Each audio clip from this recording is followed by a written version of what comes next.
కొరింథీయులకు రాసిన 2వ పత్రిక 8వ అధ్యాయం 21. ఏలయనగా ప్రభువు దృష్టి యందు మాత్రమే కాక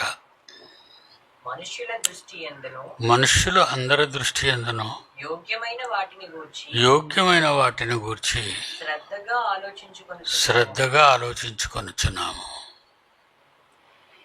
క్రైస్తవులమైన మనం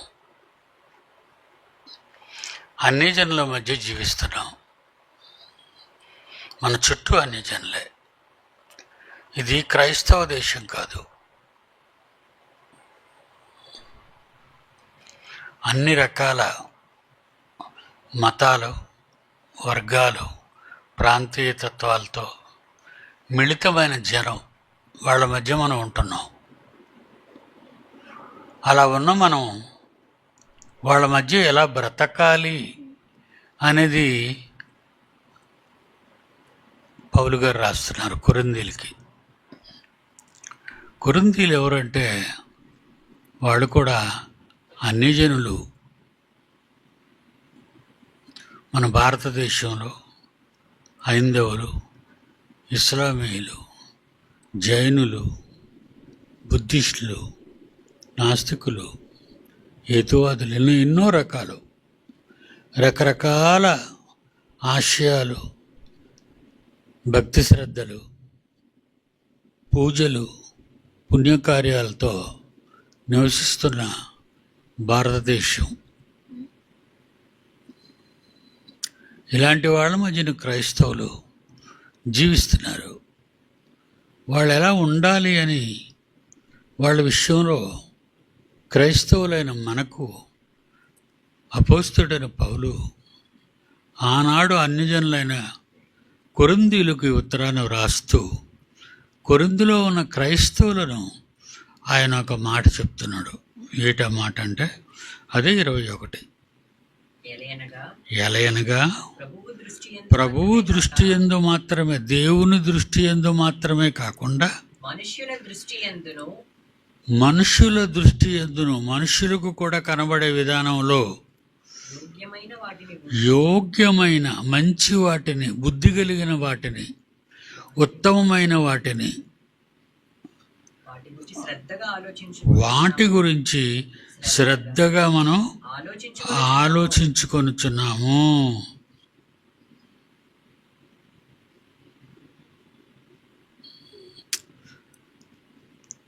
మనం భక్తిలో ఉన్నాం. మన దేవుని ఎడల భయభక్తులు కలిగి జీవిస్తున్నాం. ప్రార్థనలు చేసుకుంటున్నాం, ఆరాధనలు చేసుకుంటున్నాం.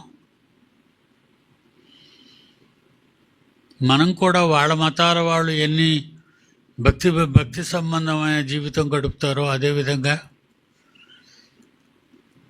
మనం కూడా మన భక్తి విధానంలో మనం బ్రతుకుదాం అని అనుకుంటూ ఉంటారు క్రైస్తవులు.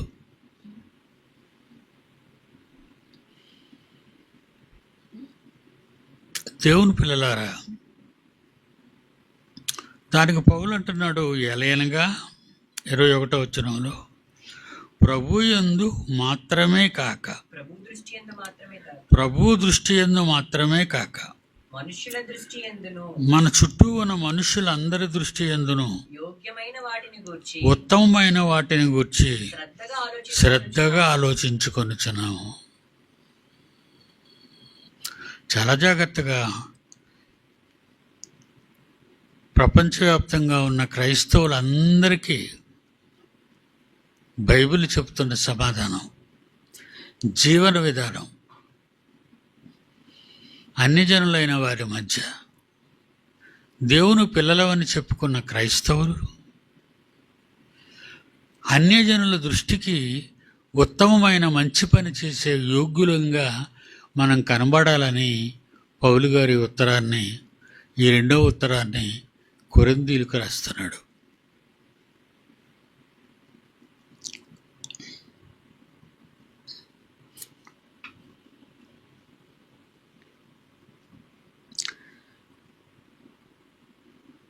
కొరింథీయులకు రాసిన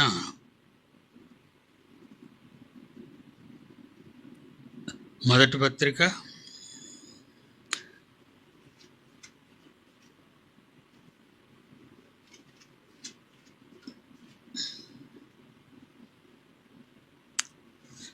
కొరింథీయులకు రాసిన మొదటి పత్రిక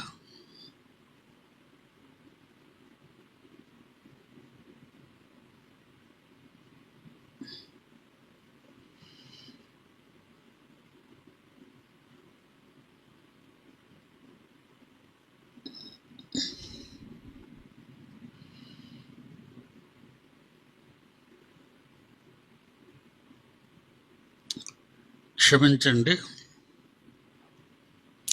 సామెతల గ్రంథం 3వ అధ్యాయం, సామెతల గ్రంథం 3వ అధ్యాయం 4వ వచనం. దేవుని దృష్టి యందును మానవుల దృష్టి యందును మీరు దయనుంది, నీవు దయనుంది, మంచి వాడవని అనిపించుకొందువు. ఎవరెవరి దృష్టిలో? దేవుని దృష్టి యందును మానవులందరి దృష్టి యందును నీవు దయనుంది, నీవు మంచి వాడవని అనిపించుకోవాలి. నేను దేవుని దృష్టి యందు మంచివాడిని అనిపించుకుంటే నాకు సరిపోద్ది. లోకం ఏమనుకుంటే నాకేంటి అని ఒకవేళ నువ్వు అనుకుంటున్నావు. అలా అనుకోవద్దంటున్నాడు దేవుడు. నీ చుట్టూ ఉన్న ప్రజలందరూ దేవుని పిల్లలు. దేవుణ్ణి నమ్మకపోవచ్చు, వాళ్ళు దేవుణ్ణి నమ్మకపోవచ్చు. నమ్మకపోవడానికి కారణం నీ అంత జ్ఞానము, నీ అంత నమ్మకం, నీ అంత విశ్వాసం వాళ్ళకి ఉండదు. లోకంలో ఉన్నవాళ్ళంతా అలాంటి వాళ్ళే కదండి. మనం అందరం తెలుసుకున్నట్లు లోకంలో ఉన్నవాళ్ళంతా అలాంటి వాళ్ళే, అమాయకులు, దేవుణ్ణి ఎరుగని వారు. వాళ్ళ ఎడల మనం జాలిపడాలి.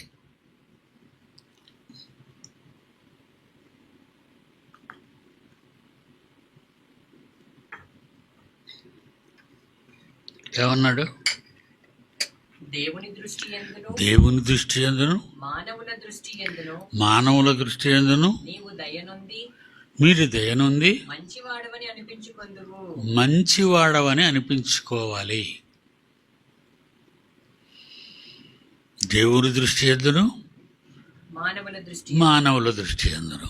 అందరి ఎట్లా మానవులు అంటే అన్ని రకాల వాళ్ళు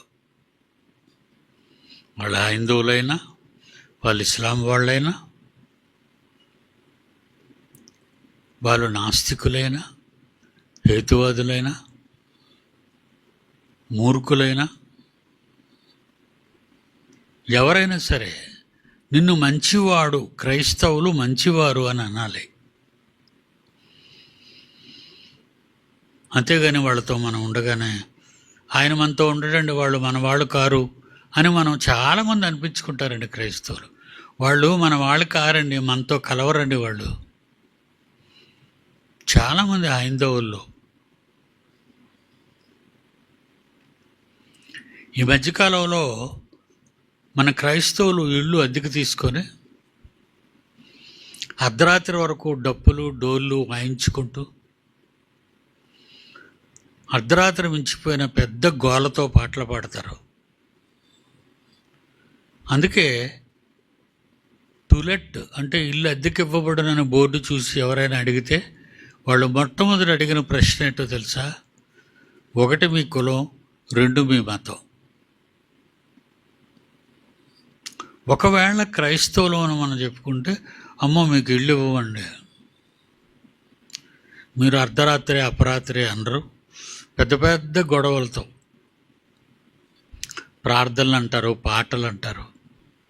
కనుక మీకు ఇల్లు ఇచ్చి మేము బాధపడలేవండి అని చాలామంది ఇతరులు, క్రైస్తవులు కానివారు మనం ఇల్లు అడిగితే మనతో చెప్పే మాటలు అవే. చాలామందికి ఇళ్ళకి అద్దెకు తిరిగేవాళ్ళు వినుంటారు ఈ మాటలు. కనుక దేవుడు ప్రభు దృష్టి యందు మాత్రమే కాక మనుష్యుల దృష్టి యందును యోగ్యమైన వాటిని గురించి శ్రద్ధగా ఆలోచించుకొనుచున్నాము అంటున్నాడు పాఠ్యభాగంలో.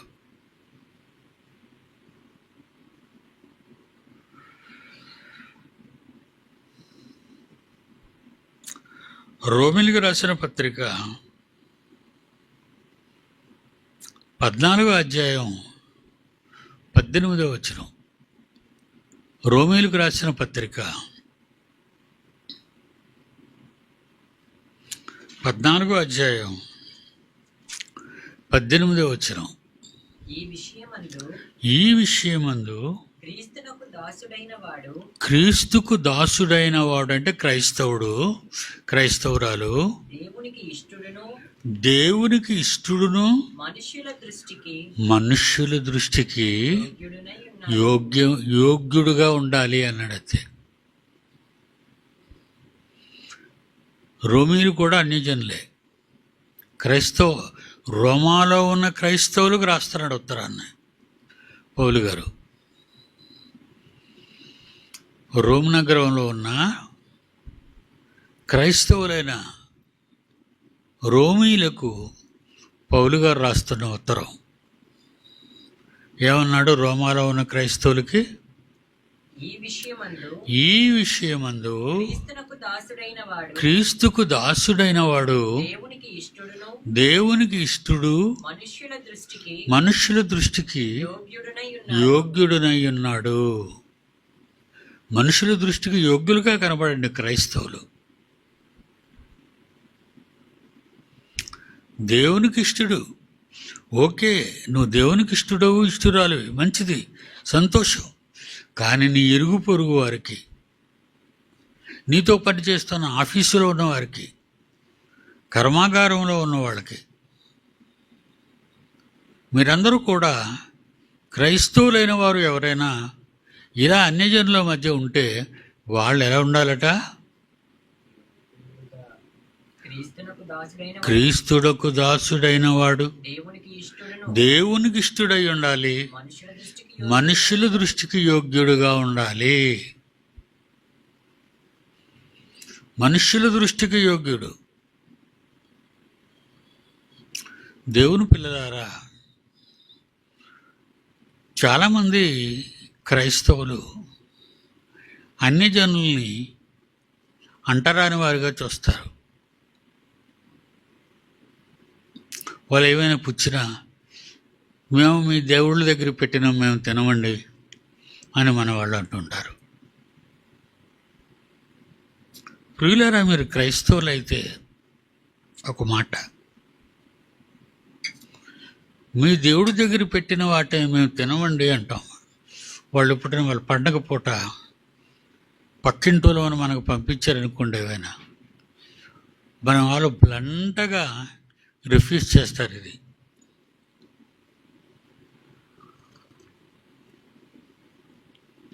బ్లంటగా. మీరు ఎందుకు అలా అంటున్నారు? కాసేపు ఆలోచిద్దాం. వాళ్ళు పూజిస్తున్న దేవుళ్ళు కారని క్రైస్తవులైన మీకు తెలుసు, అవునా కదా? వాళ్ళు పూజిస్తున్న, వాళ్ళు నమ్ముకున్న వాళ్ళు దేవుళ్ళు కారు. వాళ్ళు పెట్టుకున్నారు అలాగా అని మీరు అనుకుంటారు.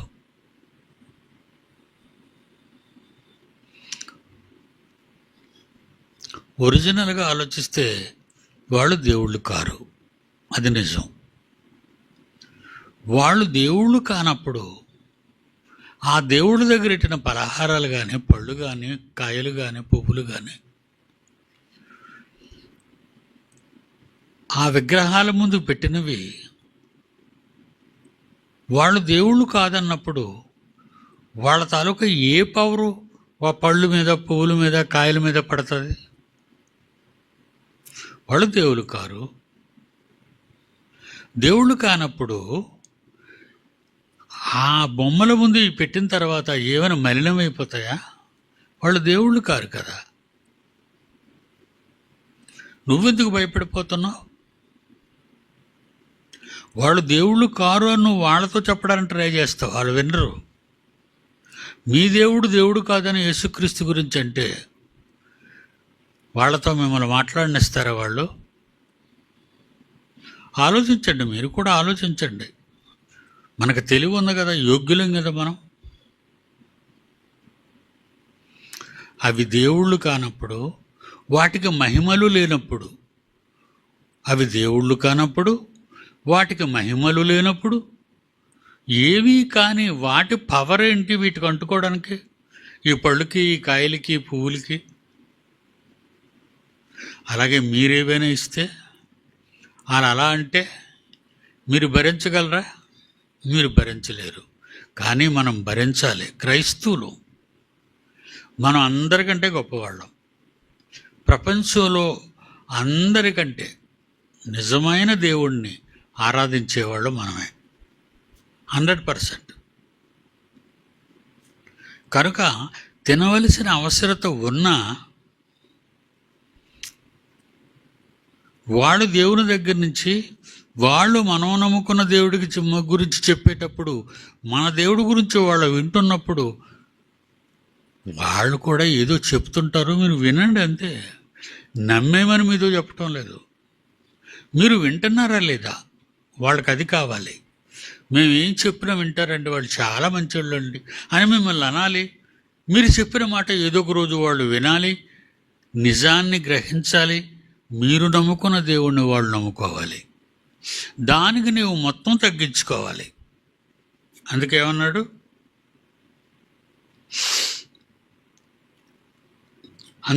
ఏమన్నాడమ్మా?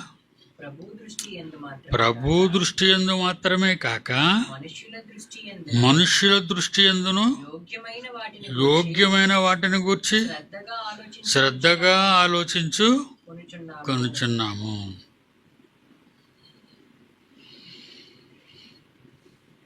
మళ్ళా జాగ్రత్తగా అర్థం చేసుకోండి. ప్రభు దృష్టి యందు మాత్రమే కాక నీ చుట్టూ ఉన్న నీ మనుష్యుల దృష్టి యందును, ఇతర మతస్థుల దృష్టి యందును యోగ్యమైన వాటిని గూర్చి శ్రద్ధగా ఆలోచించుకొనుచున్నాము. ఈరోజు క్రైస్తవులు అనేక మతాల వారికి శత్రువులుగా మారిపోతున్నారు. అందుకే చూడండి, క్రైస్తవులు హింసిస్తున్నారు. నిన్నగాక మన ఆఫ్రికాలో తాలిబాన్లు చాలామంది క్రైస్తవులైన నిగ్రో వారిని చంపేశారు. దానికి అమెరికా కోపగించింది, వెంటనే యుద్ధ విమానాలు పంపించింది.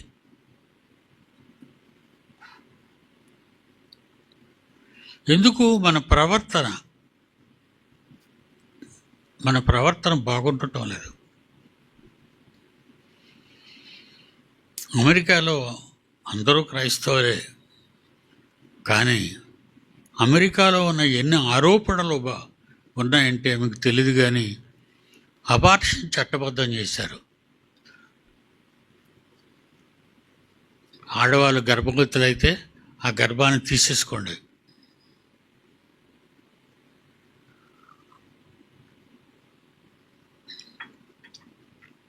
గర్భవతులైతే గర్భాన్ని తీసేయాల. జీవాన్ని తీసేయటమే. కడుపులో చంపడం ఏంటి, బయటకు వస్తే చంపడం ఏంటి? రెండూ ఒకటే.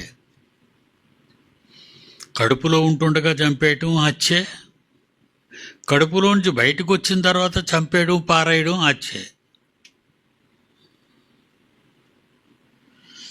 చట్టబద్ధం చేశారు. అమెరికా చట్టబద్ధం చేసింది.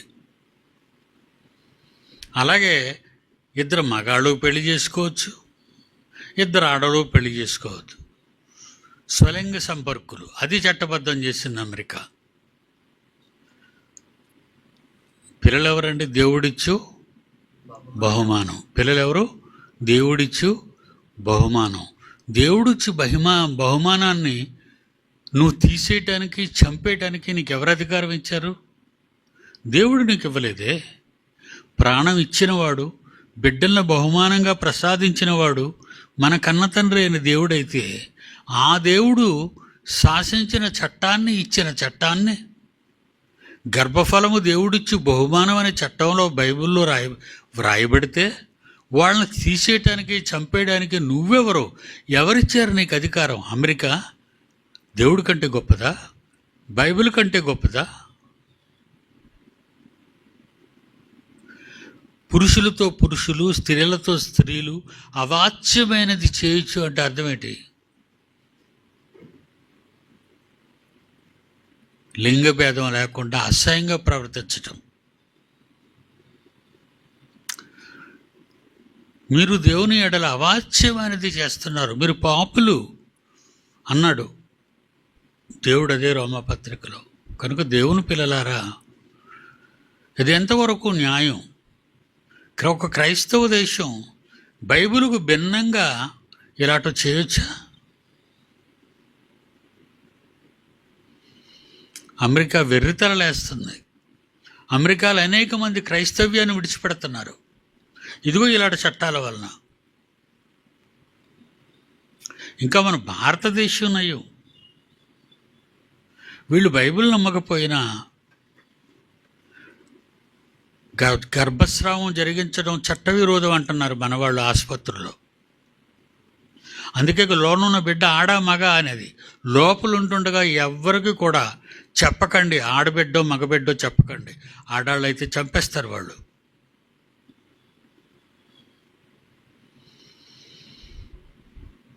మన దేశమే గౌరవింపదగ్గ చట్టం ఉన్నట్టుగా మనకు అనిపిస్తుంది కదా. క్రైస్తవ దేశమే తేడాగా కనబడుతుంది కదా. పేరుకే క్రైస్తవ దేశం, నమ్మకంలో దేవుణ్ణి, బైబిల్ని నమ్మరు. దేవుని పిల్లలారా, ఎంతవరకు క్రైస్తవుడు బైబిల్లో రాయబడిన మాటల ప్రకారం జీవిస్తున్నాడు అది మనం ఆలోచించాలి. దేవుడు మిమ్మల్ని దీవించిన గాక, దేవుడు మిమ్మల్ని ఆశీర్వదించిన గాక, దేవుడు మీకు డబ్బు ఇవ్వాలి, దేవుడు మీకు పిల్లలు ఇవ్వాలి, ఇదే కదండి చర్చెస్లో ఎక్కడైనా జాతకం. పాస్టర్లు ఏం చెప్తారండి? పాస్టర్లు ఏం చెప్తారు? ఏం చెప్పరు. దేవుడు మీ కుటుంబాన్ని దీవిస్తాడమ్మా, మీ పిల్లలు దీవిస్తాడమ్మా, మీకేం కావాలో దేవుడిని అడగండి అమ్మా, దేవుడిని నేను అడుగుతాను, ప్రార్థన చేస్తాను.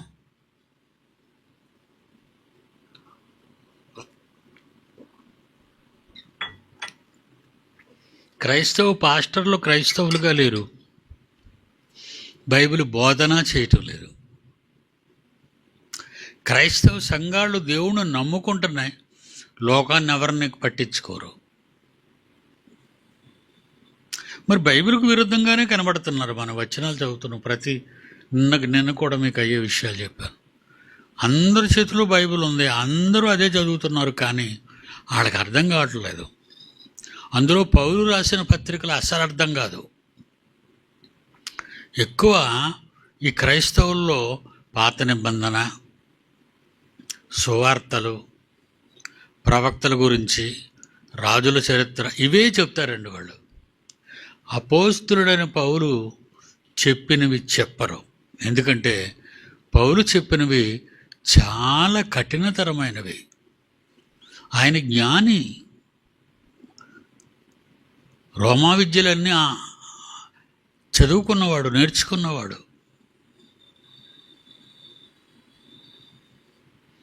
కనుక క్రైస్తవులు లేనిపోని ఆశలు కల్పించి, క్రైస్తవుల్లో మీ గురించి ప్రార్థనలు చేస్తాను, మీకు పిల్లలు లేరా, మీ గురించి ప్రార్థనలు చేస్తాం, మీరు బాగులేరా, మీకేమైనా కొదువుగా ఉందా, రండి మేము ప్రార్థిస్తాం, అదే చెప్తారు తప్ప దేవుని గురించి ఎలా బ్రతకాలి, అన్యజనులతో ఎలా బ్రతకాలి, క్రైస్తవులతో ఎలా బ్రతకాలి, దేవుని ఎదుట ఎలా బ్రతకాలి, మనుషుల ఎదుట ఎలా జీవించాలి, ఇవి అస్సలు చెప్పరు.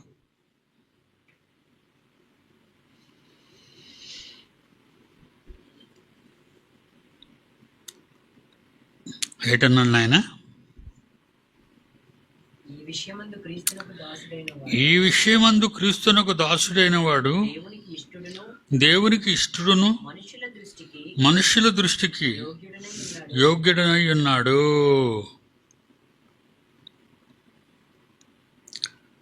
ఏది చదివావు నాయన? రోమ 14:18. మరొకటి చూద్దామా? ఫిలిప్పీలకు రాసిన పత్రిక. పౌలే, ఇది కూడా పౌలే రాస్తున్నాడు. ఫిలిప్పీలకు రాసిన పత్రిక. వాళ్ళకొకటి వీళ్ళకొకటి వాళ్ళకొకటి రాయడైన అందరికీ ఒక్కటే రాస్తాడు, ఎన్ని పత్రికలు రాసినా. ఫిలిప్పీలకు రాసిన పత్రిక 4:8. జాగ్రత్తగా చదవాలి ఇది. ఏమా మెట్టుకి సహోదరులారా, ఫిలిప్పీలకు రాసిన పత్రిక 4:8. మెట్టుకు సహోదరులారా, ఏ యోగ్యత అని క్రైస్తవులతో చెప్తున్నాడు. ఫిలిప్పీలో ఉన్న క్రైస్తవులు వీళ్ళు అనే జనులే. పౌలు రాసిన పత్రికలు చాలా కష్టంగా ఉంటాయి. ఏ యోగ్యత అయినా, ఏ మెప్పు అయినా ఉండిన ఎడల, ఏవి సత్యమైనవి, ఏవి నిజమైనవి, ఏవి మాన్యమైనవి, ఎంపిక దగ్గవా, గౌరవింపదగ్గవా, ఏవి మాన్యమైనవో, ఏవి న్యాయమైనవి. న్యాయం బైబిల్ అని తప్పు చెప్పొచ్చా? బైబిలు నువ్వు పాస్టర్ అని తప్పులు బోధించవచ్చా? ఏవి న్యాయమైనవో, న్యాయం దేవుని మాటలో న్యాయం. ఆ న్యాయమైన దేవుని మాటలు మార్చుకో, అన్యాయంగా మార్చుకో. ఎలా మారుస్తారు?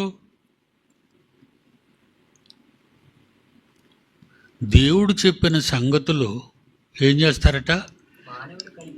మానవులు కల్పించే పద్ధతుల్ని దేవోపదేశాలని అబద్ధాలు ఆడుతూ ఈ బోధకులు మానవులు కల్పించిన పద్ధతులు.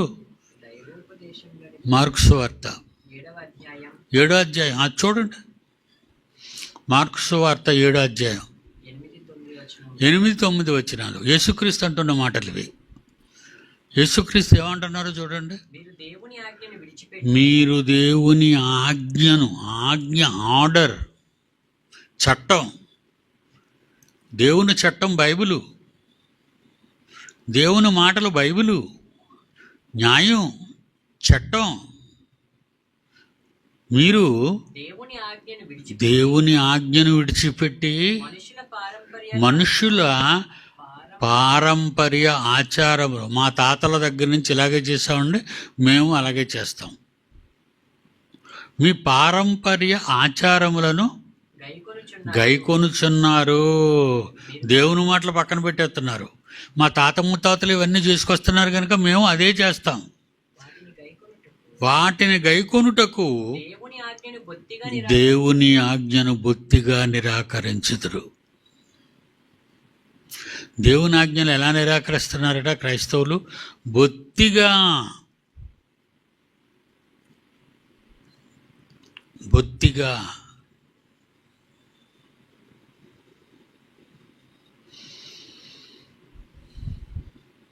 రొట్టె ఎప్పుడు విరమన్నాడంటే దేవుడు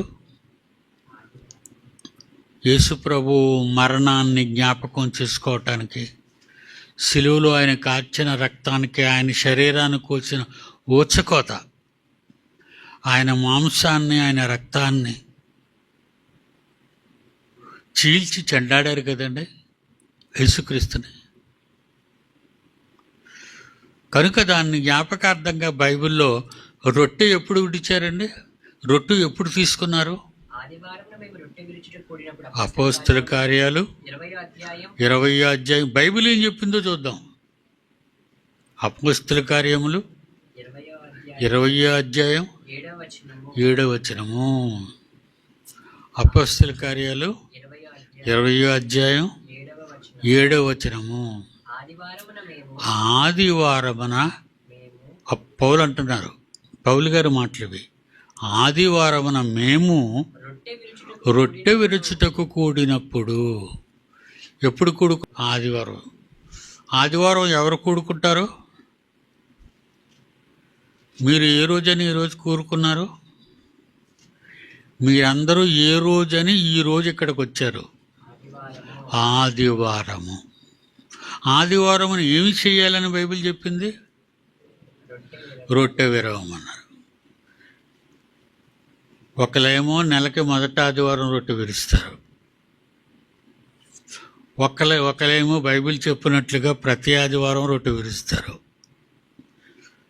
ఏమండి? మరొకరేమో 3 వారాలకు ఒకసారి. మరి ఎందుకు ఇన్ని రకాలుగా వాళ్ళు మరి చేస్తున్నారు చెప్పండి? ఆదివారమున మేము రొట్టె విరుచుటకు కూడినప్పుడని బైబిల్లో అపోస్తలుడైన పౌలు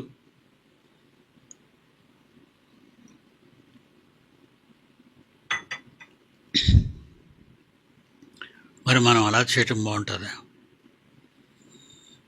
బైబిల్ ఆదివారం నేను రొట్టె తీసుకోమన్నారు. దేవుని పిల్లలారా, దేవుడు చెప్పింది ఒకటే, మనం చేస్తున్నది మరొకటే. మరి బైబిల్లో ఇలా ఉంది కదండి, మీరు అడిగారు అనుకోండి, అప్పుడు ఏమంటారు? ఒక్కొక్కడు అలా చేస్తారండి, ఒక్కొక్కడు ఎలా చేస్తారండి అండి. సర్దుతారు, మీకు సర్దేస్తారు. నమ్ముతాం మనం అది. చందా ఎప్పుడు ఇవ్వాలండి? చూద్దామా? మరి బైబిల్ మనకంతా బైబిలే కదండి చెప్పాలి. న్యాయమూర్తి ఏమనిస్తాడు తీర్పు? పలానా చట్ట ప్రకారం, పలానా సెక్షన్ ప్రకారంగా మీకు 6 నెలలు జైలు శిక్ష విధించడమైనది. నేను నా ఇష్ట ప్రకారం మీకు 6 నెలలు జైలు శిక్ష విధిస్తానని ఏ న్యాయమూర్తి అయినా ప్రపంచ చరిత్రలో అనడం విన్నారా? ఎవరు అనరు. చట్ట ప్రకారం, చట్టం నాకు ఇచ్చిన అధికారాన్ని బట్టి మీకు ఉరి శిక్ష, జైలు శిక్ష అని న్యాయమూర్తి చట్టాన్ని చదువుతాడు. మరి మీరు చందా ఎప్పుడు ఇవ్వాలి? చట్టాన్ని చూద్దాం. మళ్ళా మనకు చట్టం బైబిలే. కొరింథీయులకు రాసిన మొదటి పత్రిక 16వ అధ్యాయం మొదటి 2 వచనాలు. కొరింథీయులకు రాసిన, ఇది మన పౌలు రాసిందే. కొరింథీయులకు రాసిన మొదటి పత్రిక 16వ అధ్యాయం మొదటి 2 వచనాలు చూడండి. పరిశుద్ధుల కొరకైన చందా విషయమైతే, పరిశుద్ధులు అంటే ఎవరు? యేసు రక్తము చేత కడుగబడిన క్రైస్తవులు. పరిశుద్ధులు ఎవరు? యేసు రక్తము చేత కడుగబడిన వారు. పరిశుద్ధులు ఎప్పుడు ఇవ్వాలట చందా? నేను వచ్చినప్పుడు చందా పోగు చేయకుండా పౌలు అంటున్నాడు. ప్రతి ఆదివారమా? ఏ ఆదివారం? ప్రతి ఆదివారం. ఆదివారం అన్నా ప్రతి ఆదివారమే. ఎన్ని ఆదివారాలు ఉంటాయి వారంలో? ఆదివారమున మేము రొట్టె విరుచుటకు కూడినప్పుడు అంటే ఎన్ని ఆదివారాలు? ప్రతి ఆదివారం అని. ఆదివారం ఒకటే ఉంటుంది కనుక 7 రోజుల్లో ప్రతి ఆదివారం. చందా ఎప్పుడు ఇవ్వాలి? ప్రతి ఆదివారం. మీలో ప్రతివారు తాను వర్ధిల్లను కొరది తన యొద్ద కొంత సొమ్ము నిలువ చేయవలను. చందా ఇవ్వాలి ఆదివారం సంఘానికి వచ్చినప్పుడు. కనుక మనోడు చందాలు ఎప్పుడు ఇస్తారు? ఎప్పుడు పడితే అప్పుడు చందాలు ఎత్తియండి. ఇన్కమ్ ఇది. ఇన్కమ్ పోగొట్టుకోకూడదు. అంటే ఇవన్నీ ఎందుకు చెప్తున్నానంటే, బైబిల్లో రాయబడినవి చదువుతూ, బైబిల్ను పట్టుకుంటూ, రాత్రులు తల కిందెట్టి పడుకుంటూ, బైబిల్ అంటే గొప్ప ప్రేమ, గొప్ప భక్తి.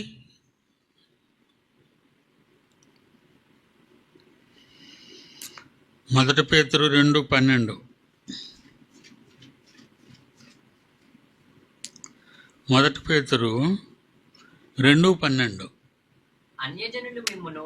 అన్యజనులు మిమ్మును ఏ విషయములో దుర్మార్గులని దూషిస్తారో, ఏ విషయంలో అన్యజనులు క్రైస్తవులు కానివారు మీరు దుర్మార్గులు అని అంటారో ఆ విషయంలో మీ మంచి పనులు చూసి, మీ సత్క్రియలు చూసి, వాటిని బట్టి దర్శన దినమందు దేవుని మహిమపరచునట్లు వారి మధ్యను మంచి ప్రవర్తన కలవారై ఉండవలెను అని మిమ్మల్ని బతిమాలుకుంటున్నాను అంటున్నాడు పౌలు.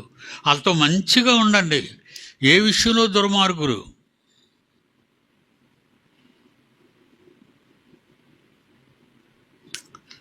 మన వాళ్ళని ఎక్కువ విమర్శిస్తారండి. వాళ్ళు ఏమండి, వాళ్ళు ఏంటోనండి బాగుంటారండి.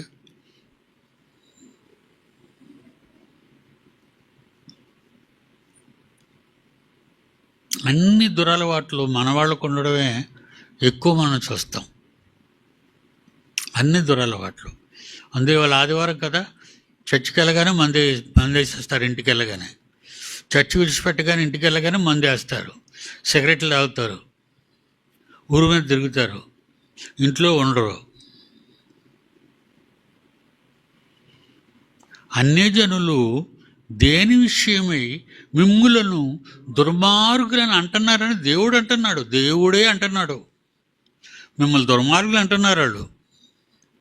ఒక తండ్రి అంటాడు పిల్లలు, ఏం పిల్లలు రా మీరు, చుట్టుపక్కల పిల్లలు చూడరా ఎంత గౌరవంగా బడికెళ్ళి వస్తున్నారు అని.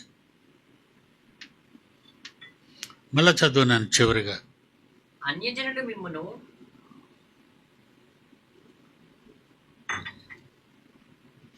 అన్యజనులు మిమ్మును ఏ విషయములో దుర్మార్గులు అని అంటారో అదే విషయంలో నువ్వు చేసే మంచి పనులు, నువ్వు చేసే చెడ్డ పనులు చేసి అంటున్నారు. నువ్వు చెడ్డ పనులు చేస్తాను కనుక వాళ్ళు అంటున్నారు.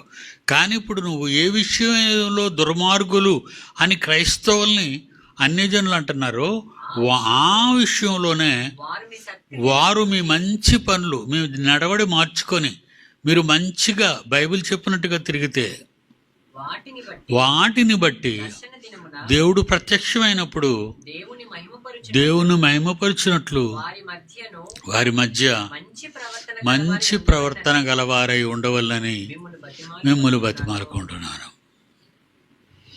కనుక మనం చాలా జాగ్రత్తగా క్రైస్తవులుగా భూమి మీద బ్రతికినంతకాలం, మరణించినంత వరకు దేవుని ఇష్టాన్ని నెరవేర్చేవారుగా, బైబిలు చిత్తాన్ని, న్యాయాన్ని మన బ్రతుకుల్లో జరిగించేటట్టుగా మనం బ్రతకాలని మిమ్మల్ని నేను కోరుకుంటూ సెలవు తీసుకుంటున్నాను. ఓకే.